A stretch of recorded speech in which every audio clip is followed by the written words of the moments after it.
এই pencil চকারগুলোর making video অনেক দিন ধরেই তোমরা চাইছো, তো আজকে সেটাই শেয়ার করছি। এখানে আমি বেস হিসেবে ইউজ করছি সুতোর রিল আর ইউজ করছি কটন প্রিন্টেড কাপড়। এবার রিলে ভালোভাবে আঠা পেস্টিং করার পরে কাপড়টা ভালোভাবে পেস্টিং করার পরে মুড়িয়ে নিয়ে আর একদিকেও আঠা দিয়ে পেস্টিং করে দিতে হবে।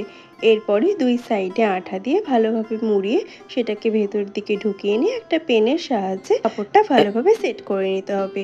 এরপরে ইউজ করছি হ্যাঙ্গিং বল আর ছুঁচার সুতোর মধ্যে বেশ কতগুলো হ্যাঙ্গিং বল ঢুকিয়ে নিয়ে প্রথমে একবার স্টিচ দিয়ে তারপর আরও কিছু হ্যাঙ্গিং বল দিয়ে আর একবার স্টিচ দিয়ে স্টিচিংটাকে কমপ্লিট করলাম।